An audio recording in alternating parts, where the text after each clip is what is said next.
Hey guys, my guest tonight, Jeff Danelek, is going to be talking about Atlantis.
Grab your popcorn and snacks. Find a comfy spot, take a seat or lie down, and let me transport you to a place of fantasy, ghost stories, ancient legends, odd creatures, alien encounters, and other magical topics. You may even decide to join the conversation. From faraway lands to your own backyard, with a small dash of pixie dust. Turn out the lights and open your minds. The journey is about to begin. Good evening, everybody. How's everybody doing? Hope you're doing well. I imagine a lot of people are over on TikTok watching Splash Mountain close down tonight.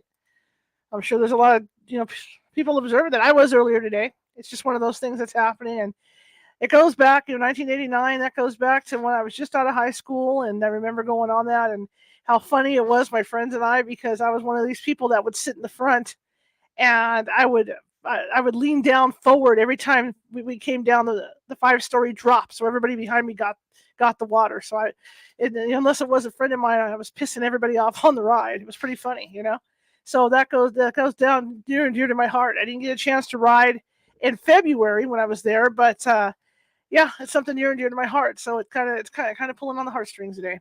Anyway, my name is Charlotte. I'm going to be your host for the next hour. I'm also the owner of the California Haunts Paranormal Investigation Team based out of Sacramento, California. We are 45 strong up and down the state of California, which means we can get to you. It might take us a bit. I mean, by a bit, I mean 1 or 2 days.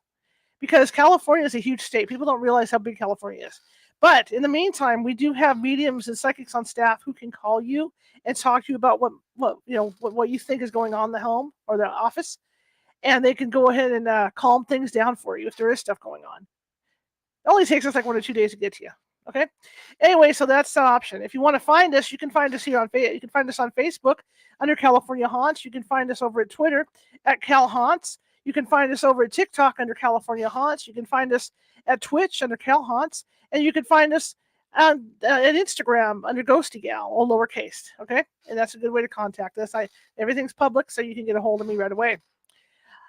Speaking of which, if you are watching tonight and you are watching from Facebook and you like what you see, please be sure to give me a thumbs up or a smiley face or a heart, because what that does is there's a certain algorithm that these things are on, these live shows, and the more of this and the happy faces and stuff that we get, the higher up we go in the algorithm, which means more people will see us.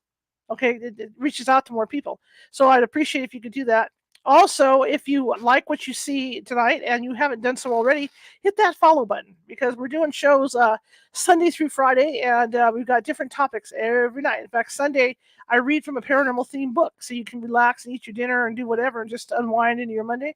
So I read you from a paranormal themed book, and then Fridays, of course, our medium Nancy Matt's Fridays. So that's always a fun day as well. Okay, if you're same thing, if you're watching from YouTube and you haven't done so already, make sure you give those smiley faces and the thumbs up and all that stuff, because we want to make sure that we get up higher in the algorithm. You guys have been doing really well with that, and we are being seen by more people. It's incredible to see the numbers that are coming in. Thank you, thank you, thank you. But also, there's 631 videos over at YouTube. That's all this show. Okay. And I know it's kind of convoluted when you go in. So what I've done is I've taken and I put those into like files. So all you have to do, another category. So all you have to do is go in and look. If you want to look for UFOs and contactees, boom, go look. Go check out that file. You want to look at Nancy Matz? Boom, look at her file. You want to look at religious stuff? Boom, look at that file. You want to look at legends and other things like Tonight Show, Atlantis? Boom, look it up over there. So that, so it makes it easier for you, so you don't have to go through that big glob of crap looking down. Because I know when I used to have to go through and maybe look for certain shows and stuff other than googling my guest name, it was a pain. Okay, I mean it was like going through a bunch of gobbledygook. So I'm glad I did that. Also, if you haven't subscribed, you should, because like I said, I'm putting out videos every day. I'm putting out shorts every day. I'm also really active on the community page over there. So check it out, and that'll also alert you when we have a new show coming up, right? Or if we have a special show coming up. So yeah, I would, that's only if you like what you hear, though. I mean, I'm not going to force you to. Also, if you're watching today and you do like what you hear, there's other people in the house that maybe you'd like to say, hey, there's this cool little show over here. Come on over and listen. Feel free to do that too, because we're always looking for people. Always looking. There's always those number of things. Anyway, that being said, my guest tonight, Jeff Danelek, I'm really excited to have him on. I've seen him on a couple of TV shows, and I've always admired him. Okay, and we're going to be talking about Atlantis today, and I love talking about Atlantis. Almost everybody you talk to has different views on what Atlantis is, where Atlantis is, and all that stuff. And that's why I like talking to people about it, because you learn so much. And I can't wait to talk to this gentleman. I'm going to let him tell you about himself. But I'm real excited to have him on. So without further ado, he's sitting patiently in the green room listening to me blah, blah, blah. So I'm going to let him come on and talk to you guys. Here we go. Hey, Charlotte. Hi, how you doing? I'm doing just great. I'm out of breath now. Now it's your turn. Tell me about you. Well, not a lot to tell. I've been writing books on the paranormal since about 2004. I've done books on UFOs, on Atlantis, on reincarnation, on ghosts. I just like the whole paranormal realm. I like to study all the different things that are out there. My first article was in Fate magazine. I wrote an article about the Patterson Bigfoot film back in 1967, and that was where I got my start. So I've published about a dozen books now. Some of them are also fiction. I've got some fiction works out there also. They're kind of a paranormal theme. But anyway, I just like all this stuff, and I like to talk about all of it.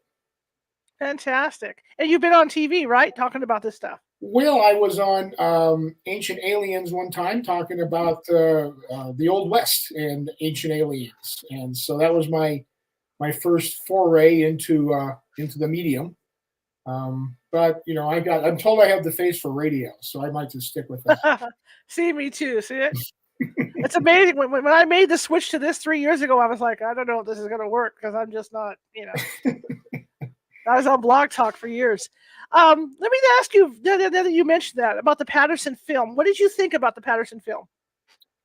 Well, the article was entitled, "Is the Patterson Film Too Good a Hoax?" Okay. And basically I worked from the premise that a lot of people do today, that how difficult would it be to replicate that footage in 1967 with the technology available at the time. And my basic premise is that it is probably a legitimate image of a Sasquatch. And I think that has been reinforced quite a bit lately over the last few years, especially people looking at the dynamics of how the creature moves in the video and things like that. But I looked at it more from the perspective of what would you have to do to get that image back in 1967. And my conclusion is I just don't think it was possible certainly not for Patterson to do it. It would probably be difficult even for a special effects artist to do. I was just thinking that when you were saying that, because I mean, it took until what year when they brought out Harry and the Hendersons to create that kind of realistic looking suit. So back then they didn't have that technology, that stuff, or they didn't have the knowledge to do that. Yeah, not really. It's you could maybe get pretty close to it today, but there's other elements to the creature's walk and the gait and things like that are very difficult to replicate, even if you had a perfect suit. Well, the muscle, like when you watch him, like you say the gait on it, when you watch the arms swing and you can see the muscles moving. Well, not only that, but just the proportions of the arms, the forearms, and the legs and things are off from a human. Fascinating film. Now tell me about your interest with Atlantis. Well, like everything else, ever since I was a teenager, I've been reading about these things. In fact, Atlantis was my first book. I got published back in, I think, 2003 or 4. Got it here in case anybody's interested. Oh, cool. And it's out of print, by the way, but you can still find it on Amazon if you look for it. Just punch in my name and it'll come up. Wrong button, sorry. Yeah. I uploaded the wrong thing. Okay, well, at least you showed it. Yeah, I did. Okay, that's all right. I had it set up to queue up, too. Okay. All right, go ahead. And so anyway, I submitted an article on it, about a 5,000 word article to Fate magazine, and they offered to pick it up as a book. And then from there, I managed to transfer that over to Llewellyn, and so that was my first published book that came out, and I was pretty happy with it. How hard is it to do research on something like that? There's a lot of information out there, especially with the internet. You can type in Atlantis, you're going to get thousands of hits. It's just really wading through it all.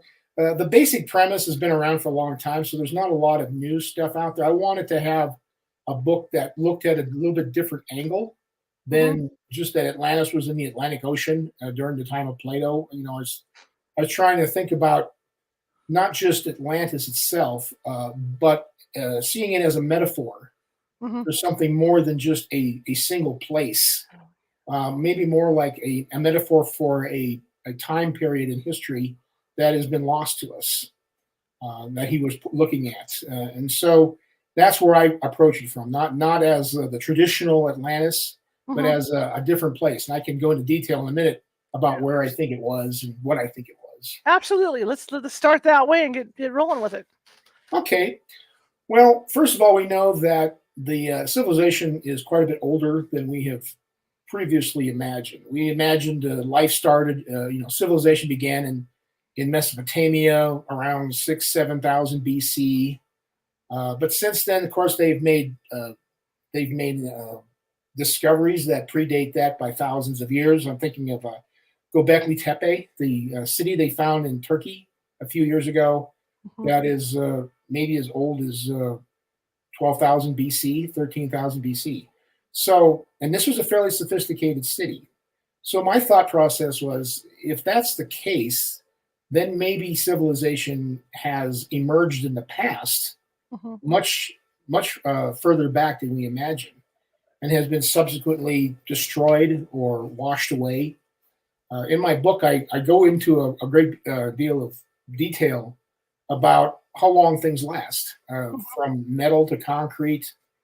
How long would New York City be recognizable if you just walked away from it Hmm. and just let it just disintegrate? Probably in 5 or 10,000 years, you would never know there was a city there. Hmm. And that's even without destroying it. That's just Hmm. leaving it intact. So you can imagine if you destroyed it and then walked away. Right. Also, I looked a lot at the topography of the planet, say 12, 15,000 years ago. Now, that was during the height of the last great ice age, and the water levels were as much as 400 feet lower than they are today. Well, if you look at a map, especially an oceanic map, you see if you lower the water level 400 feet, Indonesia becomes a continent. It's not just 5,000 islands, it's one big continent the size of Right. Western Europe. India is 100 miles further out to sea, so is China. The South China Sea basically disappears. Australia and New Guinea become one giant continent. So you think about, even during the height of a great ice age, there's Hmm. areas on the planet that are going to still remain temperate.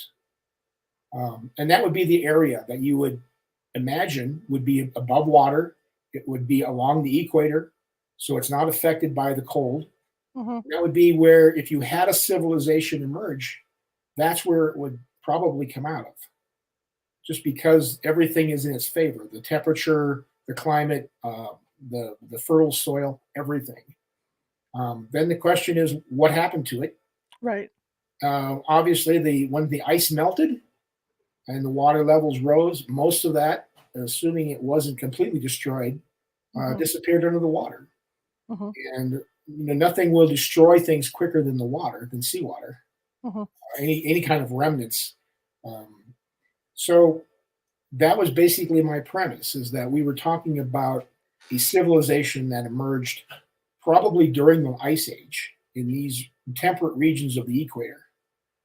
May not have been as international as civilization is today, Right. but it could have been in some ways just as advanced. Do So, you think it? Do you think it disappeared when the water rose, or do you think maybe it was volcanic that would have caused that thing to disappear? well, I don't know if you're familiar with something called the Younger Dryas. Uh, This was a period about, let's see, that was about eight. Uh, it came out about, yeah, about 13,000 BC, when there was a sudden shift in the climate, hmm. and parts of the planet became suddenly very cold, almost in a matter of months or years. Hmm. And especially in northern Europe, places like that. And what the science isn't sure what caused that. There's questions as to whether it was a comet or an asteroid struck, something like that. In any case, that's about when this civilization began to diminish, if not be destroyed. So my premise was that the Younger Dryas, and this is just speculative, I understand, Right. was a result of something that happened uh, to this civilization. I'm thinking in terms of a thermonuclear war, Hmm. something along those lines. There could have been volcanic activity involved in all this, but something Hmm. happened rather dramatically that changed the climate and began the warm up, heating up the Earth, where the ice began melting pretty quickly. It still took several thousand years for the water levels to rise to where they are today, Hmm. but it was that was the start of it. Hmm. That's interesting. I never thought about like anything like that happening. But considering that they were so advanced, who knows? Well, my thought is India, the Indian subcontinent, is also very old, has a lot of old Hmm. discoveries, cities in it. So my thought is, what if there was a rivalry between the civilization on the Indian subcontinent and that on Indonesia, Hmm. present day Indonesia, and these two superpowers or regional powers actually got to the point of developing atomic weapons. They would have gone through the Industrial Revolution. They Hmm. would have created airplanes and everything that we have today. Right. Got to a point where they were just antagonistic towards each other and actually destroyed each other. And it seems that Plato is suggesting just such a scenario. Obviously, Atlantis is just a made up word. Right. Uh, they wouldn't have called themselves Atlanteans, of course, or anything like that. But that's a metaphor for these civilizations that essentially destroyed each other. It could have been biological elements Hmm. involved in it. So anybody that wasn't destroyed in a nuclear blast would have died from plague or Hmm. something like that. The question is, why didn't it kill everybody on the planet? Hmm. Because a Hmm. lot of the planet was still remote. Parts of it were still, Africa, South America, places like that were not as civilized. They were not as advanced as this area was. Hmm. And as a result, the primitive people there who had no contact with these more advanced civilizations essentially survived it. Once the thermonuclear elements were worked out of the environment, and once the last of the advanced civilization people died off from the Hmm. plague, there'd be nothing left but the natives who would start the process all over again. And that's where we get our more modern civilization emerged from those people.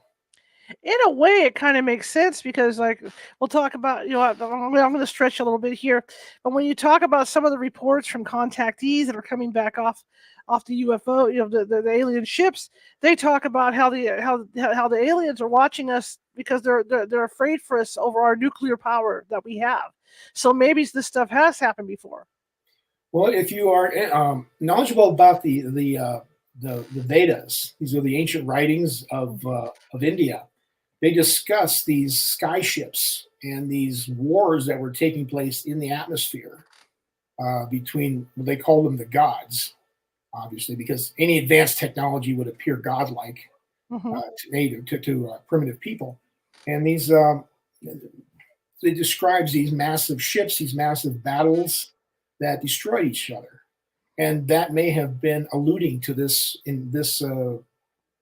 conflict between these two Hmm. regional superpowers. Well, there's always been war in the world, and history does repeat itself. Yeah, it has a lot of the same patterns, Right. and I think that we are kind of in the same place that Atlantis was Hmm. at that time, where we have an option to destroy ourselves or to rise above it. In fact, it's possible that this scenario may have been played out a number of times Hmm. over the last 300,000 years.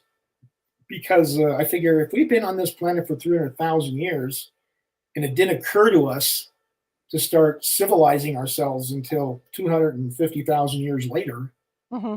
it seems like a long time just being a hunter gatherer. Right. These are the same people that we are today. They should have had a lot of the same ideas and different ways of making things easier. Right. Right. So you should have seen things like agriculture and simple city states long ago, hundreds of thousands of years ago, Hmm. Hmm. because there's nothing to prevent it. There's nothing to prove it either, of course, but there's nothing that says it couldn't have happened. And I agree with you 100% on that. I also think too that, maybe in our evolution we get to a certain point, like you say, when we have all this technology, and then if we don't make or whoever it is at that point doesn't make the right decisions, like you say, and then boom, it's gone, and then it has to rebuild. And I'm hoping, like you say, I'm hoping that somebody takes note of all this, and from where we're at now, that this doesn't all disappear.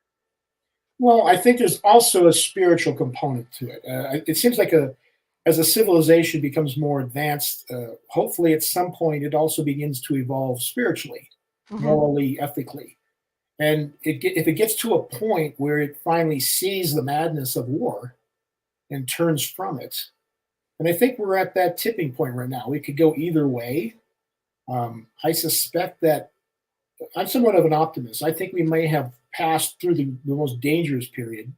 We'll see for sure, but I think that we may have overcome that problem that Atlantis did overcome, and I'm going to knock on wood that that's where we're headed. Now, in your research, like you say, you've seen a lot of repeat information because there's a lot out there. Did you find anything that surprised you? Not really. A lot of it was pretty standard. It seems like people in this business tend to just copy from each other. So, if you're doing research on a book Atlantis, you get everything you can find that's already been written, and you come out, and you put it all together. So I didn't see a lot of different takes on it. There's a few things about ancient aliens that have encroached upon it. The idea that these alien races were involved in some of this, but nothing that I thought, wow, that's really different, a different approach to it. Are you a believer in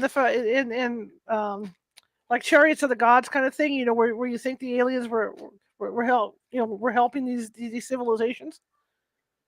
Well, I believe that extraterrestrials have been observing us, not just now, but for thousands of years. I think we're fascinating to them. I think they just think we're the cat's meow. They just like to study us. And some of them, I think, have been protecting us. But I also think that some of them may have interjected themselves at some point in the past out of curiosity, if nothing else. And they may be the source of the god legends that we have today. There does always seem to be legends, always seem to have some source of some degree of truth to it. There's something behind them which generated the legend. And certainly any kind of an advanced civilization that came down would be seen as gods by the natives. And now how involved they became, I mean, if they're actually using lasers to build the pyramid farm, I don't know if I buy that. But certainly some of the technology may have been known to the ancients. I would think that the aliens would be pretty stupid to give up that technology to simple people.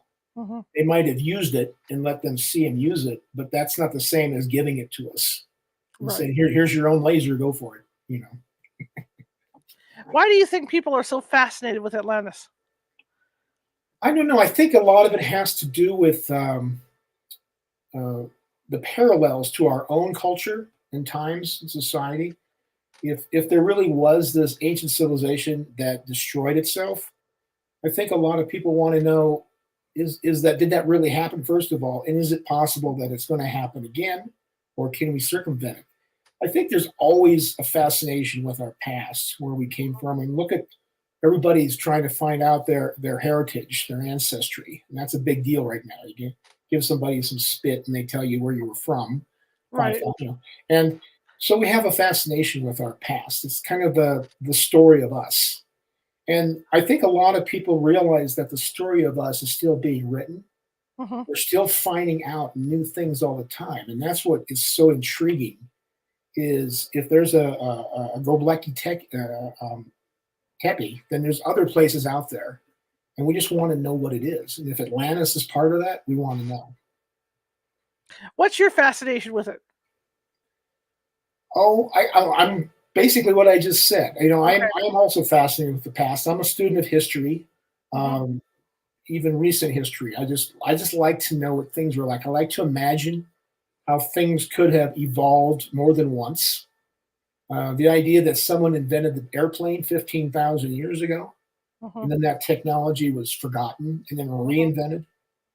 To me, I think that's really interesting. If you're familiar with a device, the Antikythera device, which is a Mhm. small computer that was found off the coast of Yes. Greece, and you think about the technology that went into that, and that was over 2,000 years ago. So you think, what other technologies are there out there Right. that could have been produced that have been lost? And right now, we're not inventing stuff; we're just reinventing stuff that was once known and then forgotten. Do you think it's arrogant to think that aliens helped us invent this stuff and that it was humans that did it? Um, well, there's a pretty well-established progression of in science and technology about how things came into being, Mhm. and so I don't think it's arrogance so much. It's more like I would think that an alien race would be very hesitant to introduce really advanced technologies, especially when we're not at a point where we could replicate it anyway. Mhm. I mean, if we had a flying saucer today, we probably wouldn't even be able to know how it works. It would be made out of materials that don't probably exist on Earth. It would use technologies that we don't understand yet. Mhm. And that's today. You can imagine if you gave these kinds of technologies to people 10, 15,000 years ago. Mhm. I don't know if it would have done any good. Now, that being said, it's possible that ancient humans were inspired by what they saw the aliens were capable of. Mhm. And they may have gotten curious about things like that and began to look into these things. I think certainly there's evidence that the ancients were very up on mathematics. They had a good understanding of the solar calendars and the stars and planets, which may have been something that they learned from the aliens. That's something the aliens could teach us that wouldn't really mess us up that True. badly. True. They could at least show us how the universe works and kind of how time works and things like that. But as far as the major technologies like that, I really would doubt it. I think we Okay. got through that ourselves. Okay. Cool. Now it's hard to imagine, because of everything we have now, it's hard to imagine there being a society like that way back then. Yeah. But it just blows the mind. Well, I guess really just got to open yourself up to possibilities. If it happened now, why couldn't it happen before? Mhm. I've never understood why people say, yeah, it happened now, but it's impossible for it to have ever happened before. And I always say, Mhm. why? Why couldn't it? And there's lots of reasons they give, mostly having to do with the fact that we have no evidence for it. Mhm. Well, that's not proof it didn't happen. That's just proof we don't have any evidence for. So the thing is these things happen, and I think they happen for a reason. And I think Mhm. there's a certain progression in the way human beings think and how they discover and create things. And I don't think that we're that different than our ancestors thousands or even hundreds of thousands of years ago were. They thought about things, they looked at things, they observed them, they saw how it worked, they thought of Mhm. different ways to make it easier. I can't imagine that at some point 300,000 years ago, they didn't notice that seeds grew crops Right. and said, if we just plant these ourselves, we don't have to go looking all over the place for this stuff. Mhm. And they noticed that certain animals could be domesticated. And they thought, well, why can't we just herd them into some place and have food Right. on hand all the time? And why not just make some huts and live together so Mhm. we can protect ourselves from the other tribes? So it seems to me that civilization would be a natural human instinct very quickly after we emerged. And then there's always one guy standing there looking at what you built, and he's scratching his head, and he's going, "I could do better on that. We can move this here, and Yeah, see what your problem is there. yeah, You yeah, need to fix this and remove that. yeah." Around. That's There's not always always some those guy that says. guys. There's always some guy. So, in your research and your reading of this, what was it like in Atlantis, from what you can ascertain from the stuff you found?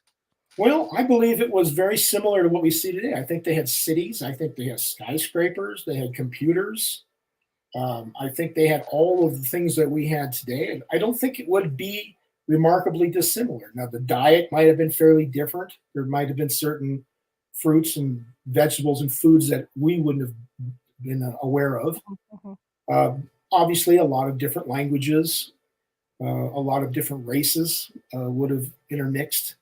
But I think if you went back to Atlantis, assuming there was such a place, and got off the plane there, you would say this looks similar. It's kind of like when you travel overseas. Mm-hmm. And you go to another city overseas, and it's different from your cities, Mm-hmm. but it's still very much similar. I've had the opportunity to go to Rome and places like that, and Rome doesn't look at all like New York City, Mm-hmm. but it has all the same elements. It's got cars and buses and streets and lights and all the stuff that we have here. Everything's in Italian, of course, and it's all laid out differently, but it has all the same features. And I think that an ancient Atlantis would have a lot of the same things that we would recognize today, just maybe packaged a little differently. Yeah, it's like going to Europe, and the great sign of civilization is the Mickey D's on the corner. Mm-hmm. You That's know, right. And once you see the Starbucks, you know you're home. Right? Starbucks and McDonald's. Yeah. So, as you were writing this book, and you started to read Plato stuff, because obviously Plato wrote a bunch about this. Did you have anything that really changed your mind about your thinking going in? No, not really. Plato lays out the basic story, and that's where we get all of it from the Critias and the Timaeus, and it was interesting. But I wanted to do more than just look at Plato's words. I wanted to think about, was there any other evidences that we could point to today? And so I started looking into things like oil production, petroleum products. If there was a civilization in Indonesia and India, did they tap all the oil out? So I looked at, if you look at today, where is the center of oil production really is the Middle East. But there's not a lot of oil in Asia. Indonesia has a little bit, there's a little bit in China and stuff, but it seems like the Asian continent should have had a lot of oil. And it's just not there. It's almost like it's been tapped out. So my question then was, is it possible that an ancient civilization just used up the oil and then destroyed themselves? And we're at the verge right now of almost using up all the oil on our planet. Right. We're like 40 or 50 years away from that. And that's assuming we don't just cut it all off and go to alternative energies. So maybe they did much the same thing. They got to the point where they had used up most of their oil and shifted over to alternative energies. And that's why you don't see a lot of oil in the Middle East. A lot of quarries and things like that, stone quarries, we don't know who started them. People have been working these quarries for thousands and thousands of years, but nobody really knows who built it first, who discovered it. So this could have been there for thousands, many tens of thousands of years, and you'd never know it because they've been reworked so much since then that any original characteristics would have been lost. Interesting. Because when you talk about the oil, I agree with that. Because when you go way back, I have Roman artifacts and antiquities in my store, in my display case over here that were oil lamps from Rome. Before Christ, and that makes a lot of sense because the oil had to come from somewhere. Well, those oil lamps those are animal fats that they used. It wasn't really petroleum products. Show you what I know. Okay. Apparently, though, however, the Mesopotamians, the modern day Iraqis, they did discover bitumen, which is a kind of a petroleum byproduct, and they even used it in some of their road construction. But they don't think they got to the point where they could refine it into something like kerosene or any kind of useful oil like we could in the 19th century. So, as you're looking through all this stuff and you're looking at the research, how long did it take you to put all this together? Oh, really? I think over the course of about 6 to 8 months. Once I get an idea in my mind, I can get it down pretty quickly. I like to get a draft done as quickly as I can, and then I just rework the draft to death until I get something I think is saleable, and then I send it off and see what happens. But really about 6 to 8 months of research and studying and thinking about it. It's not just research; it's also just kind of pondering ideas in my head. And then I also drew some maps and made some things like that so I could illustrate the book, make it a little bit more interesting to people. As a newspaper reporter, everything I see, is in front of me to do the story. And with you writing this book, even though you had all this research, nobody really knows what Atlantis looked like or where it was or anything. Is it difficult to do those conjectures? Well, I think about in terms of how we set up our cities today. We tend to set our cities up on the coastlines Sure. and around big rivers. So if you look at the topography of Indonesia, for example, you can Hmm. see where the big bays would have been, where the coastline would have been, and so you can get kind of an idea of how it was perhaps laid out. Hmm. Certainly, you wouldn't have had big cities up on the top of the mountains, Right. which is what exists today. The only thing that really is left of Indonesia is those mountaintops, Hmm. which is the place you're least likely to find any signs of civilization. So that's kind of the way I looked at it was how do we do things today, and how, would we have done the same thing, anything different really? I don't think we would have. I think we would have done the same thing Hmm. 15, 20,000 years ago. You think they're ever going to find it? They're ever going to locate it? Um, Now it's kind of like asking if they were going to find Bigfoot. You keep Right. thinking any day now they're going to come out with the video, or the body, Hmm. and they never do. The thing is that there's nothing can really survive 15,000 years.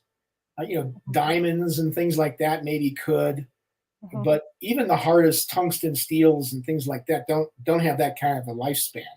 Hmm. And so and let's say that you found something unidentified, some piece of metal. Hmm. How would you know it was that old? It would be difficult to know whether it was from Atlantis or if it was fairly recent. Right. If you found an ancient Atlantean keyboard in your fishing net, it's not going to say "Made in Atlantis" on it. So you're going to figure it's just somebody threw their keyboard over the board, and that's going to be it. So Right. I Right. don't think so. I wish we could, but I don't think we're going to ever get to that point. Now, the other question I was just thinking about is when Plato describes the location of Atlantis, how close was that to where you kind of figured out where you think it is? About as far away as you can get. I was on the other side of the world. He was talking about Atlantis existing outside the Pillars of Hercules, which Hmm. was an ancient reference to Gibraltar, Sure. of something just outside of the Mediterranean. But you got to think in his world, that's all the world he knew. Really, the Mediterranean was the world, and Hmm. anything outside of that, he didn't know anything about it. So he wasn't thinking in terms of Asia or the Pacific because he wouldn't have known about these places. Hmm. So he would naturally place anything outside of the Pillars of Hercules could be anywhere on the planet. Hmm. Now we have naturally assumed, well, he's talking about the Atlantic Ocean because he says Atlantis and Hmm. Atlantic sounds alike, so they must be the same thing. Hmm. And so they try to draw this giant mountain or giant island right in the middle of the Atlantic Ocean. Some people contend it might have been the Canary Islands they were talking about or the Azores, but those don't really seem to be good subjects, candidates for Atlantis. They're not particularly Hmm. large. They have no history of having advanced civilizations on them. So I really think that he was thinking in terms of a world that he understood, whereas we have the luxury of thinking about an entire globe Hmm. that he didn't have that opportunity to do. Hmm. I find this all really interesting because, yeah, your view on where it is completely different from everybody else. But of course, there's people that think it's off the Bahamas too, because of that Bahama Road thing. So I mean, it's a varying thing, and it'd be interesting to see if at some point there'd be some evidence there. Yeah, it would be very difficult. The Bimini Road is interesting, but a lot of people have decided that's probably a natural formation. But Florida was above water pretty Hmm. extensively back then, so you could have had outposts of Atlantis around the world. You could have had Hmm. not just in Indonesia and Hmm. India. You could have had cities in along the Gulf Coast. You could have had cities in South America. Um, I don't think the global civilization would have been as extensive Hmm. as it is today, just because of the glaciers Hmm. that covered so much of the globe. So most of Europe would be too cold to really have city states in, Hmm. but you certainly could have had stuff everywhere else. So Atlantis could have been part of Florida or part of Bermuda, places like that. There could have been outposts. Hmm. We don't know. Certainly, if you lower the water level, some of these islands become quite a bit bigger. The Azores, for example, Canary Islands, they're mountaintops. So you take the water down, and all of a sudden you got a fairly substantial piece of property. Uh-huh. Uh-huh. Um, but I think that's the key to it. Is you got to look at the topography and saying, if I did this, what would I have? If I lower the water level, what does Earth look like? Because we have a hard time thinking of our planet as looking like anything than it does now. Right. Can you imagine Indonesia as one big giant continent? It's hard to put your mind around that. So, and that's, I think, the what keeps people from really expanding the parameters and looking beyond just kind of our limited understanding of what's going on and trying to think in terms of thousands of years ago. I know one of the things I'd like to do when I was in school was when we actually had globes back then was to get like an atlas and cut out all the continents. Yeah. And it was interesting to see when you laid them down how it was almost like a jigsaw puzzle, even with the ocean there. It all fits together nicely, like you say. Well, I find that the plate tectonics is very interesting. How you can see how Africa and South America fit together 65 million, 70 million years ago. Yes. And then how they can split apart. And I think that's really interesting. And then some of these continents would smash into other continents and create these massive mountain ranges. And to me, that's just mind-boggling to think that these mountains came about over a course of millions of years, rising very slowly but very steadily until they reached 27,000 feet. And it's just like that. It's just mind-boggling to me, the amount of time that we're talking about, how everything slowly moves and evolves like that. Well, a good example of that is the Hawaiian Islands. With the lava. I mean, the islands are forever getting bigger because of the lava flow. Yeah, if you went to Hawaii, 500,000 years ago, it's just a tiny little volcano. It's huge now. It's a big island, almost the size of what I suppose West Virginia in some ways, the big island. And so yeah, the Earth is dynamic. It's not static. It's constantly changing, constantly morphing into other things. If you came to this planet 100 million years ago, you wouldn't recognize it. It would be so different from anything you knew. You would think you were on an alien planet. And it continues to change. Even today, there are new islands being created all the time by these volcanoes and things like that. So to me, it's just fascinating to think about how things might have been and where they're going in the future. When you talk about the technology in Atlantis, I know we just talked about the possibility of nuclear. From what Plato's written, what other technologies were there? In Plato's day? Yeah. Well, obviously the only technologies in his day was basically spears and swords. So, he wouldn't have been able to understand, I don't think, anything on that nature. However, the Vedas talk about these great weapons that were able to, as bright as the sun, that would destroy things for hundreds of miles. So the Vedas actually come closer to describing nuclear war than Plato did. Plato basically just said the gods destroyed them for their wickedness and their hubris. He doesn't go into great detail about how exactly, other than it's just an earthquake and a flood. Obviously, an earthquake would not be enough to sink an island, a large island. But that was the only way he would have understood destruction. Remember, just a few hundred years before Plato, there was a civilization on Crete, the Minoans, that were largely destroyed by when Santorini blew up, big volcano in the Greek coast that blew up and wiped out a lot of that civilization. So he may have been alluding to that. That's how he understood things being destroyed: earthquake and flood. There was really no other way to destroy things back there. But we've come up with a lot of new ways to destroy things, which he never thought of. The other thing that comes to mind is it would have had to be on on a trade route too, because obviously they were probably trading with other societies as well. Well, yeah, Indonesia is a perfect place. If you look at it, even today, it's one of the main shipping channels through that area, the Straits of Malacca and stuff.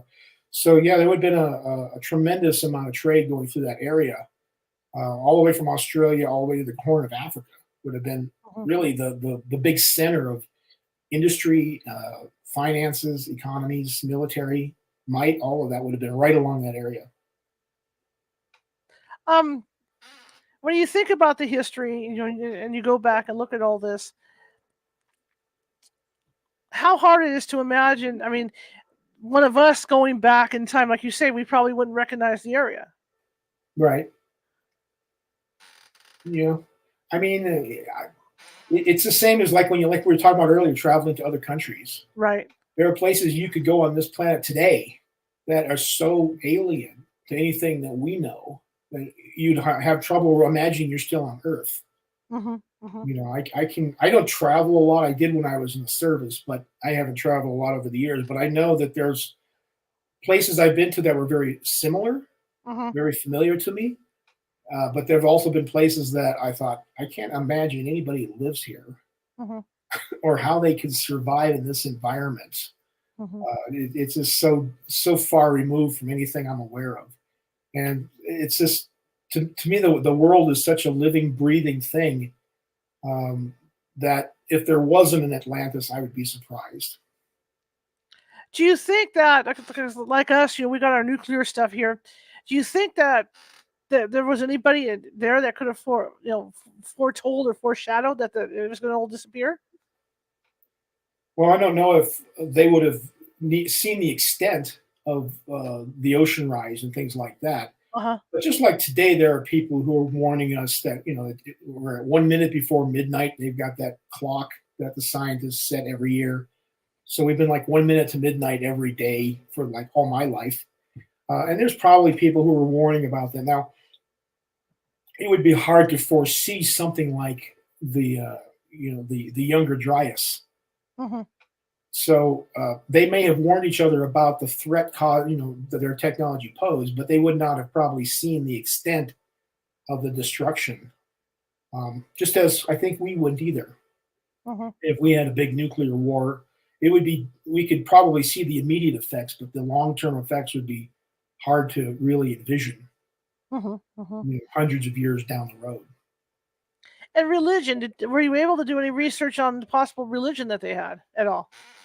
Well, there'd be nothing to indicate that. I'd imagine that if you look at our own religious beliefs, they probably had a lot of the same kind of ideas.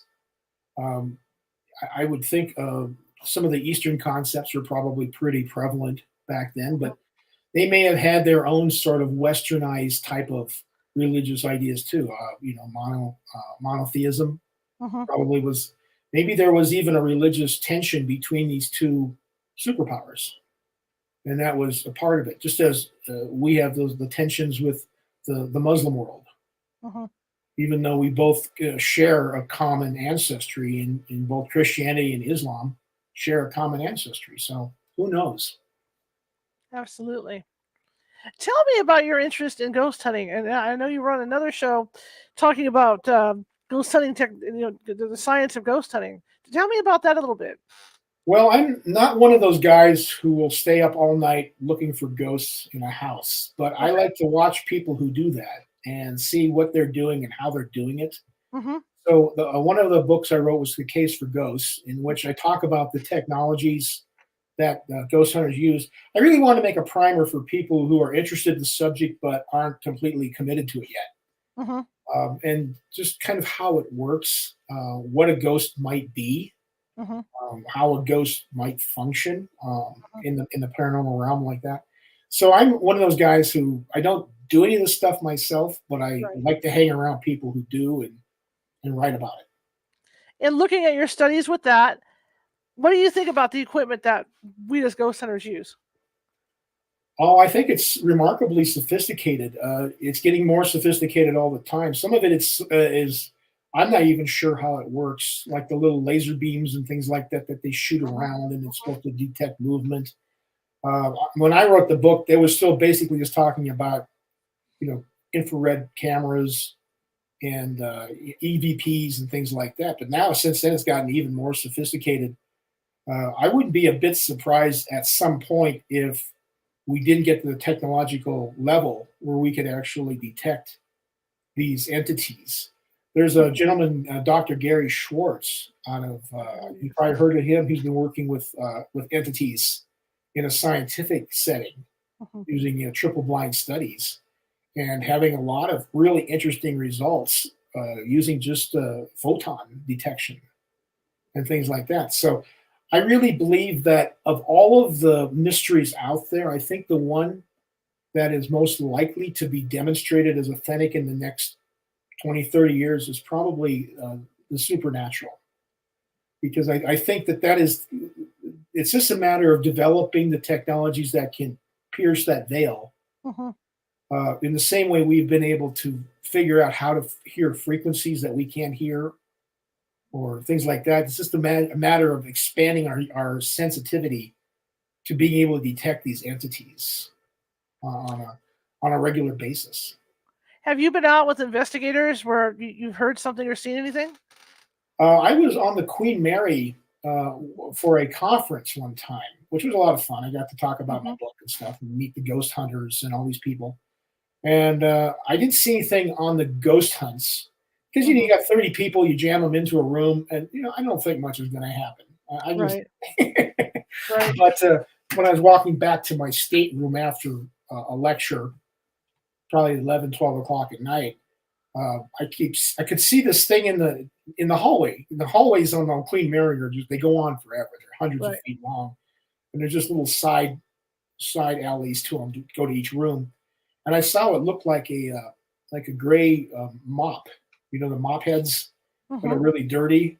And this thing was down there. It looked like this little gray mop head. And as I got closer to it, I was thinking, "What is that?" And then all of a sudden, it skitters around the corner.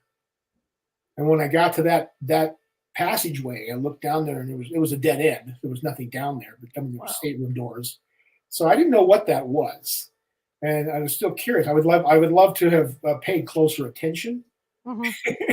Mhm. But you just weren't expecting. That's the thing about ghosts is they always show up when you're least expecting them. When you're ready with the camera and you've got all the equipment going, they don't show up. It's not gonna happen, yeah. As It's soon not as gonna you happen. you plug it all, unplug everything and put it in the box, and all of a sudden they're all over the place, right? Yeah.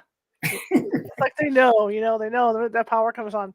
What do you Yeah. think of EVPs though? Where do you think the voices are coming for EVPs? Well, of course, sound is just a matter of frequency. Mhm. So I suppose if an entity is capable of moving an object, it's certainly capable of moving the air Mhm. and creating voices. I find EVPs interesting because, of course, there's two kinds. There's the passive and the active. So passive is where you just leave a microphone in a room and just walk away Mhm. and then listen to it later and see if you hear anything. But then active is where you're asking it questions Mhm. and seeing if it says anything. And it does appear that certain entities, once they develop maybe a skill at manifesting things, are able to make themselves heard. However, I think a lot of EVPs are questionable Okay. because you hear this noise and you're not really able to tell what it is. Mhm. But then someone else says they're saying "get out," and then all of a Mhm. sudden you can hear it, right? Because that's Right. matrixing. Right. And then all of a sudden you hear it. Oh yeah, you're saying "get out," but so you got to be careful with that. A lot of people will tell you what it says, and then that ruins Mhm. it. Mhm. But a lot of it that I've heard has been really interesting. I especially think it's interesting when they work with EM meters and they Okay. get the ghost to respond to questions by turning on the EM meters, lights on the EM meter. That's kind of what Gary Schwartz, kind of along his line of how he works, Mhm. is Mhm. if you understand this, hit blue. If you or red or whatever color Right. you want them to turn on. And I've seen some interesting things happen with that, which is really curious. Is there any piece of equipment that you know of, not counting the stuff that they're using now, that you think maybe shouldn't be used out in the field? Shouldn't be. Yeah.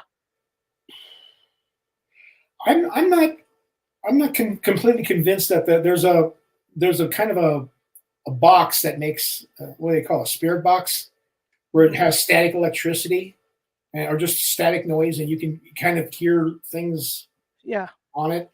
And I don't know a lot about that, but I'm a little leery of something like Mhm. that because it's so easy with Paragolia to hear kind of what you want to hear. Mhm. And if you just take a bunch of static and modulate it, you can get it to say pretty much whatever you think you want it to say. So that's something that I've always been leery of. Also, using live mediums. I don't think Mhm. it's a bad idea to have a medium on staff. I really don't. But you got to be careful with that because it's really easy to influence the rest of the group Right. and saying, there's someone in here who's very angry, and then all of a sudden, all the group is all freaked out because there's an angry ghost. Uh-huh.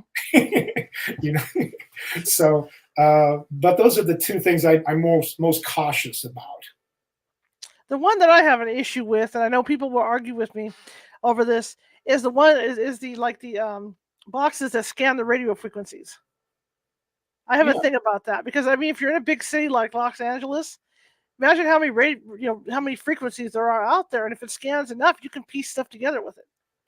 yeah, that's the you got to be really careful with. You don't take the technology too far, and a Mm-hmm. lot of people I think are using technologies incorrectly, or Mm-hmm. they don't have a complete understanding of what it can really do. Mm-hmm. Just because you can take a picture doesn't mean you understand how the camera works. Mm-hmm. You know, and you can take really good pictures, but that doesn't mean you know diddly squat about it. Mm-hmm. And so I had a friend who was he's a ghost hunter here in Denver, and he likes to debunk stuff I send him. So I'll send him photos that people send me, and he's really good at figuring out all the anomalies that can happen and Mm-hmm. how you can get certain effects quite by accident that Mm-hmm. a lot of ghost hunters I think are not aware of. So I think if you really want to be a ghost hunter, you need to learn what can go wrong with the equipment and Mm-hmm. how anomalies work, Mm-hmm. and try very hard to explain away everything technically. And then if you can't, then you might have some real evidence on your hands. Absolutely. Now, in your travels, as far as doing research for your ghost hunting book, is there any place that you went that stands out to you? I went to the Stanley Hotel up in Estes Park a couple of times, and that was interesting. Um, all these places are kind of fun. The problem is that when you're there, I'm usually there during the daytime, Mm-hmm. and there's a That's hard. crowd, and you're not going to have a paranormal experience very likely in those circumstances. Mm-hmm. And but like I said, I don't really go on the ghost hunts myself. I just watch people do it. There's Right. no way I'm going to sit and watch 12 hours of video of nothing happening for 12 hours. I'm just not that kind of personality. But if you find something on the video, certainly show it to me. It's hard to do that. I've had to sit for like 12 hours watching someone sleep. Yeah, I know. It's like, oh my goodness. It's nuts. You'd have to like stab yourself in the knee every 20 minutes to keep awake, or something. Yeah. So I always make it a point during our investigations if I'm on if I'm on the table, watching stuff, I'll just watch it. If there's something happens on the screen, I write down the number. That way I don't have Mhm. to sit there all night. I can go right back to that spot. I guess you can fast forward it though and see if anything moves. I don't know if Yeah, that yeah. works. Just make the mark and see you later instead of sitting through like 12, 13 hours of material. No, I admire you folks for doing that. That's a lot of work. I don't think I'd have the patience for it. Do you think that there's going to be big improvements in the equipment that ghost hunters use? I mean, there already are, obviously, with the Connect cameras and all that. But did you see it like going in, like what Dr. Schwartz is doing? Did you see any new stuff on the horizon?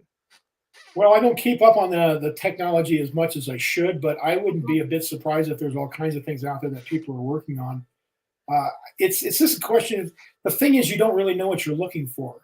Mhm. If you don't understand how a ghost operates and on what frequencies and how they manifest, it's awfully hard to find a way to detect that except by accident. Mhm. Mhm. And I mean that's the question: why do you see a ghost in the photo but you didn't see it when you were standing there? Right. I mean there's something weird going on there, and so unless they can solve that problem, I think I like the idea of a ghost phone, which is I think something that Gary Schwartz is working on, some That kind would of a be way cool. of Yeah. communicating directly with it. Yeah. I think, well, what a mess that would be if you could really do that. Mhm. Because the Mhm. people who got murdered could testify at their own trials from the other side who murdered them. It's going to change everything.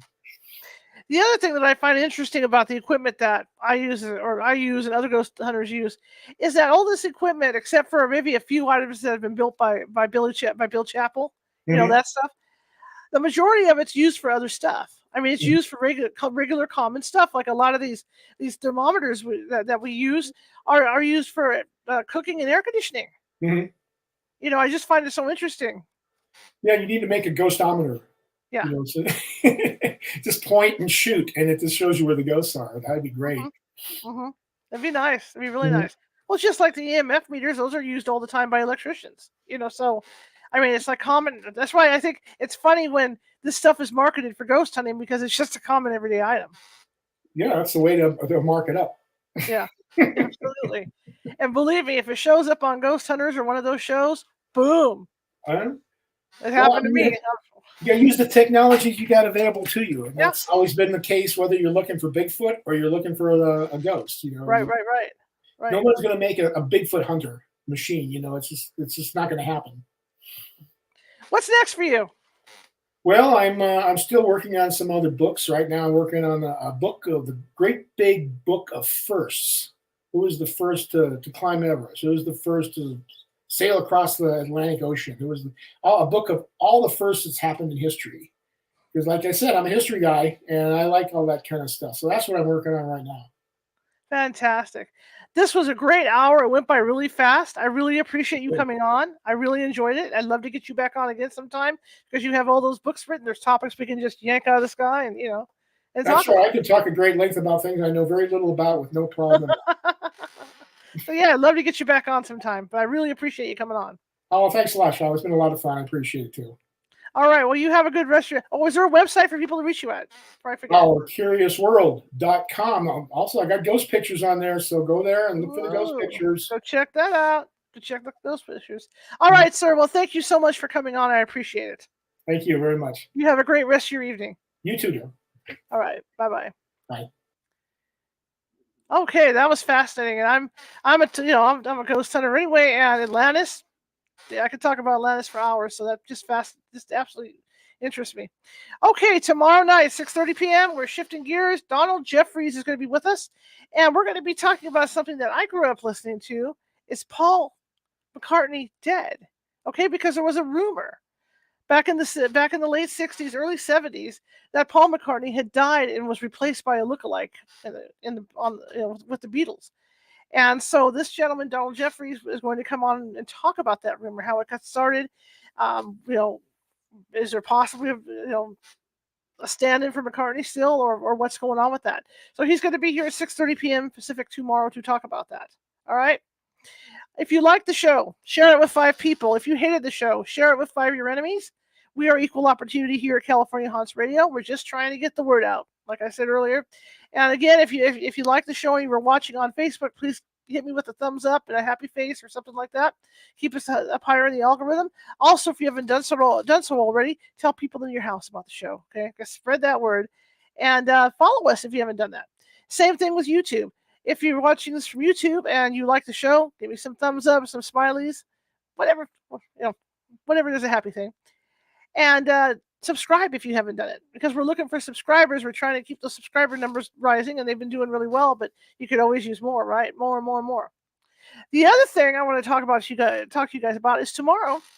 If you haven't joined our Patreon site yet, tomorrow I'm going to be releasing an interview I did with Tinkerbell. Yes, I know you guys are probably scoffing me, but yeah, Tinkerbell. Tinkerbell, this particular Tinkerbell, Gina Rock, is the longest tenured flying Tinkerbell from Disneyland, and she is the one who, for I think almost 25 years, flew from the Matterhorn down past Sleeping Beauty's castle and into a bunch of mattresses at the very end. But she is the one that would fly over, wave the wand, and then the fireworks would start, right?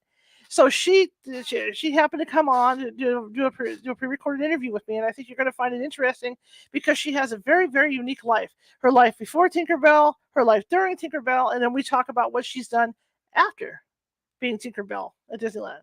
So that's going to be coming out on our Patreon, and the Patreon is California Haunts Radio Patreon. It's of course, there's a subscription fee. It's $5. It's $5.99 a month, I think, something like that. But man, you get to see these videos 2 weeks before they're even premiered over on this part of the channel.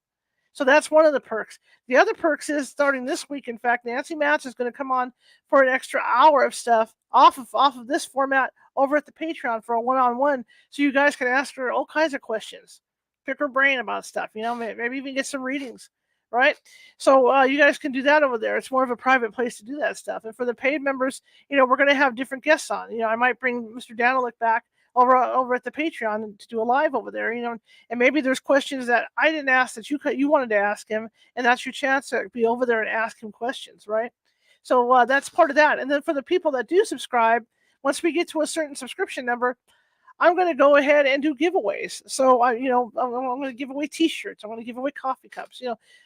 Just things to thank you for being Patreons. So check out the California Haunts Patreon. All right. Okay. That being said, I'm going to show. Oh yes, that's right. Thank you for reminding me. I do have a psychic development class coming up, but it's a protection class. That's going to be on June 10th at 1 p.m. Pacific. And what I want to teach you is there's a lot of talk about crystal healing and things like that. So I'm going to teach you about the different crystals. But in addition to that, because I know people are always looking for ways to protect themselves, even in their homes or in their car, I want to teach you guys how to make medicine bags. I want to teach you guys how to make talisman and different things that you can have in your house to help protect you and your family, all right, or even in your car or work, even to add some extra protection. When I go on a ghost hunt, I carry a medicine bag, and it's not that hard to do. It's just something to put together, and I'll show you how to do that. The materials, I'll show you what you can put in it, things like that. So if you're interested in that, go to California Haunts Paranormal Investigation Team Meetup and go to the calendar, and you can sign up right there for the class. All right, it's going to be almost a 2-hour class when I teach it, so it's going to be a very informative class. You're going to learn a lot. Okay. All right. Now I'm going to shut up and close this out. I do have his information to show you. And then I'm going to go ahead and close it out. And I'll see you guys tomorrow at 6:30. So let me do that real quick. Push my buttons, right? Okay, here we go. So that website is ourcuriousworld.com.